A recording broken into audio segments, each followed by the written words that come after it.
आज सब जब फैसला आया तो जेएनयू से आपने भी बात की और आपने कहा हमारी उम्मीदों से बेहतर फैसला है, क्योंकि आपकी उम्मीद ये थी कि सीटें सुन्नी इत्तेहाद काउंसिल को मिलेंगी, लेकिन अक्सरियती फैसला ये कि पाकिस्तान तहरीक इंसाफ को मिलेंगी। अब इस पर हुकूमत का कहना है कि एक सियासी फैसला है। क्या आपको भी लगता है कि जो सूरत हाल थी इलेक्शन से पहले उसको मद्देनजर रखा गया है और जो गलतियां इलेक्शन कमीशन से हुई उसको दुरुस्त करने के लिए इस फैसले में जुडिशियल ओवररीच नजर आ रही है?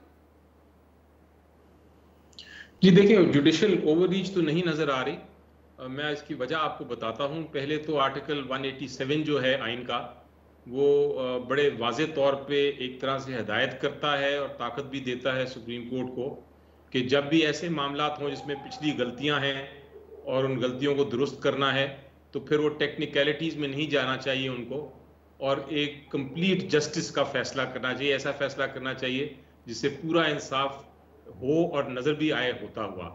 अब आप एक सेकंड के लिए अगर सोचें कि सुप्रीम कोर्ट ऑफ पाकिस्तान अगर ये सीटें सुन्नी इत्तेहाद को दे देते और ये फैसला कहते कि ये सुन्नी इत्तेहाद को मिलना है, तो उससे प्रैक्टिकली कोई फ़र्क नहीं पड़ना था, क्योंकि ये सुन्नी इत्तेहाद में पहले आते सारे और उसके बाद वो अपनी मर्जी से पीटीआई को ज्वाइन कर लेते। यही हमारा आइडिया था, यही हमारा मकसद था सुन्नी इत्तेहाद में ज्वाइन कराने का।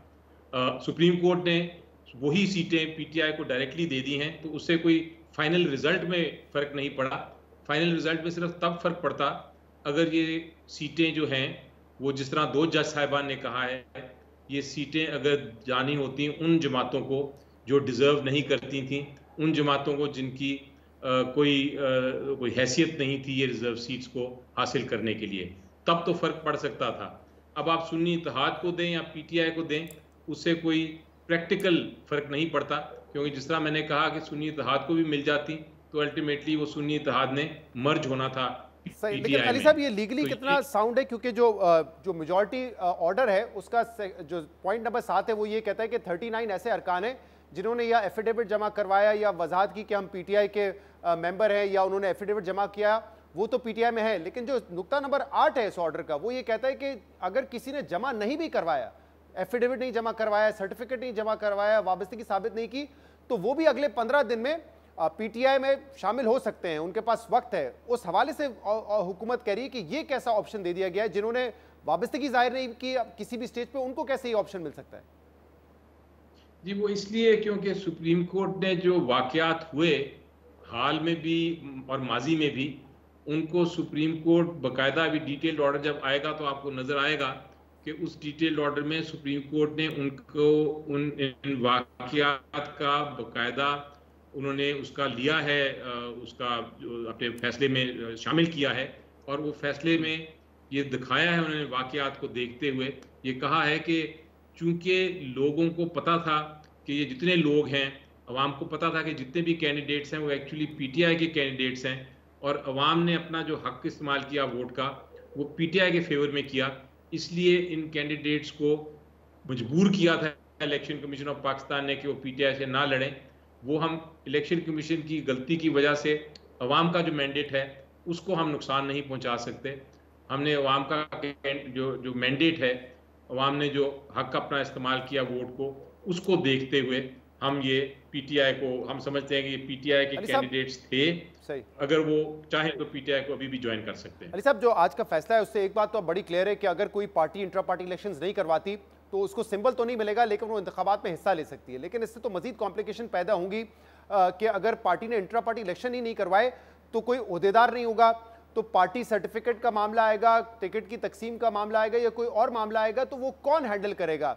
यानी कि कोई शख्स जाएगा, वो किसी और का सर्टिफिकेट लेके चला जाएगा पार्टी का कि मुझे फलां ने दिया है, कोई किसी और मेंबर की तरफ से लेके चला जाएगा, क्योंकि ना सेक्रेटरी जनरल होगा ना चेयरमैन होगा। तो फिर ये फैसला कैसे होगा? मतलब अगर हम ये कह रहे हैं कि इंट्रा पार्टी इलेक्शंस के बगैर आप इलेक्शन लड़ सकते हैं, तो फैसला साजी कौन करेगा? कोई स्ट्रक्चर ही नहीं होगा पार्टी का।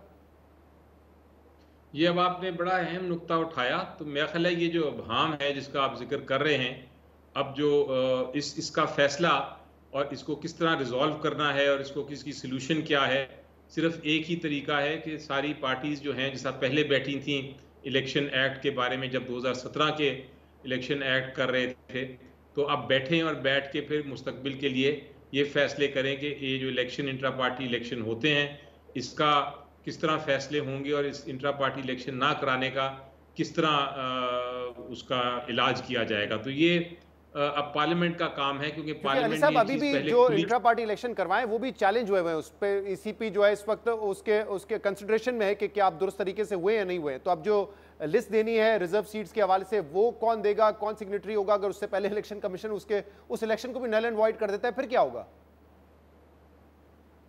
जी देखें, अब इलेक्शन कमीशन ऑफ पाकिस्तान के पास ये हम बार बार कह रहे हैं और उनसे रिक्वेस्ट कर रहे हैं कि आप ये जो हमने नए इलेक्शन कराए हैं इसको माने।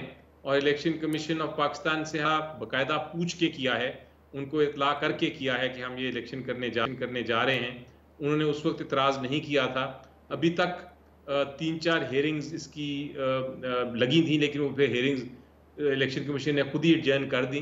तो इलेक्शन कमीशन के पास अब कोई जवाब नहीं है कि वो ये कहें कि ये इलेक्शन नहीं हुआ। आपको याद है सुप्रीम कोर्ट ऑफ पाकिस्तान ने भी जो फैसला किया था, जो मेरी नज़र में गलत फैसला था, लेकिन सुप्रीम कोर्ट ने बहरहाल ये कहा था कि आपने इलेक्शन नहीं कराए, आपने कोई सबूत नहीं दिया कि इलेक्शन कराए हैं। तो अब इस बार तो हमने बाकायदा सारा सबूत इलेक्शन कमीशन ऑफ पाकिस्तान के सामने रख दिया है, और इस बार हमने मीडिया को भी इसमें इन्वॉल्व किया था, और हमने मीडिया को हर इलेक्शन की स्टेप पे इन्वॉल्व किया था कि आप आके खुद ही स्पॉट कर लें। अली साहब, तो एक अब और तो ये नहीं कहा जा इलेक्शन नहीं हुआ। आज जो है जस्टिस काजी फाइज ईसा साहब ने जो मंदोखेल साहब की जजमेंट से इत्तेफाक किया, या ड्यूरिंग हेयरिंग भी वो ये कहते रहे और बाकी जजेस ने भी इसको अडॉप्ट किया कि ईसीपी ने गलत इंटरप्रेट किया था 13 जनवरी का फैसला। अब उस वक्त आपने भी ये दलाइल दिए थे कि अगर आप सिंबल ले लेंगे हम इलेक्शन नहीं लड़ सकेंगे, बतौर जमात रिजर्व सीट नहीं ले सकेंगे, लेकिन उस पर उस वक्त कोई बात नहीं की गई थी। तो अब आज ये बात करना इस फैसले में 11 जजेस की तरफ से ये कहना कि तशरीह गलत की गई थी। अगर तशरीह का ही मामला था तो जब ये मामला आप लोगों ने उठाया, आपने उठाया, हामिद खान ने उठाया, उसी जजमेंट में अगर क्लैरिफाई कर देते कि सिंबल ले रहे लेकिन पीटीआई इलेक्शन लड़ सकती है, तो शायद ये तनाज़ा ही ना खड़ा होता इतना बड़ा। जी बिल्कुल, आपकी बात दुरुस्त है, क्योंकि ये बात हुई थी और ये बात पे उस वक्त ना शॉर्ट ऑर्डर में ना जो डिटेल्ड ऑर्डर था उसमें कभी ये बात की गई थी, बल्कि एक तरह से ये मामला सुप्रीम कोर्ट ने पहली बार उठाया, या इसकी ये कहा कि तशरीह मैंने इनफैक्ट चीफ जस्टिस साहब ने कहा कि इसकी तशरीह मेरे मुताबिक ये है कि पार्टी ख़त्म नहीं होती। इसका पहली बार जिक्र इन्हीं प्रोसीडिंग्स में किया, जब बहुत सारे जज साहिबान, आपको याद है, लाइव प्रोसीडिंग्स में ऑब्जर्वेशन दे रहे थे कि ये फैसला गलत है और ये सिंबल फैसले की वजह से सारा कुछ हुआ। तो फिर उसको डिफेंड करने के लिए चीफ जस्टिस साहब ने कहा कि नहीं, मेरी तशरीह ये है इस फैसले की कि ये फैसले में हमने ये नहीं कहा था कि पार्टी ख़त्म हो जाती है।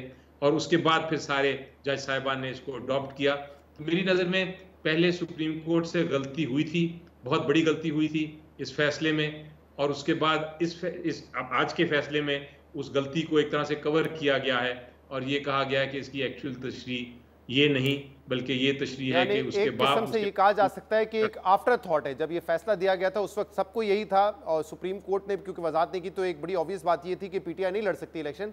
अब ये एक आफ्टर थॉट है। जी ये पता नहीं आफ्टर थॉट मैं कहूँगा या उस आगे तो शायद मैं नहीं जाता, लेकिन क्लियरली इस जजमेंट में पहली बार ये पता चला है कि उसकी तशरीह क्या है।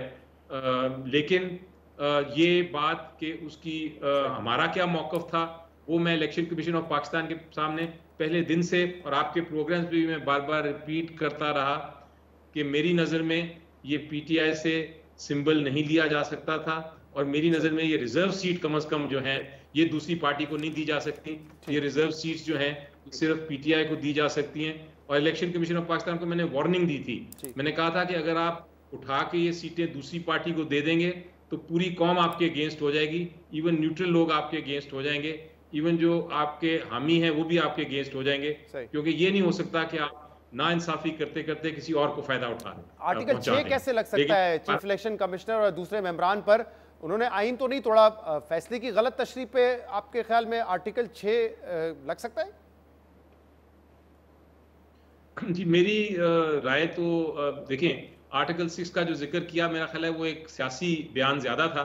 अगर आप उसको प्योरली कानून के मुताबिक देखें और मेरी राय मांगे तो आर्टिकल 6 तो नहीं लगता। आर्टिकल 6 तो एक बहुत मुख्तलिफ किस्म का आर्टिकल है, हम इस्तेमाल कर देते हैं आम अल्फाज में कि आर्टिकल 6 लग गया, लेकिन एक्चुअली आर्टिकल 6 के मायने बिल्कुल कुछ और हैं, वो तो ट्रीजन होता है। लेकिन इस केस में ये ज़रूर है कि जो इलेक्शन कमीशन ऑफ पाकिस्तान के खिलाफ अब फैसला सुप्रीम कोर्ट ने दिया है कि उन्होंने अपनी जिम्मेदारी नहीं पूरी की, बल्कि उसको जानबूझ के उसको गलत तशरीह की और जानबूझ के गलत फैसला किया पीटीआई के खिलाफ। इसके बाद इखलाकी तौर पे भी उनको अज खुद रिज़ाइन कर देना चाहिए, और अगर वो नहीं करते तो मेरी नज़र में कानूनी तौर पे उनको रिज़ाइन या उनको रिमूव किया जा सकता है। ठीक है, क्योंकि इस जजमेंट के बाद आर्टिकल 6 तो साइड पे हो गया, लेकिन वो अब इस मनसब पे नहीं रह सकते और उनके खिलाफ कार्रवाई की जा सकती है, जो हम सोचते हैं जल्द करने की।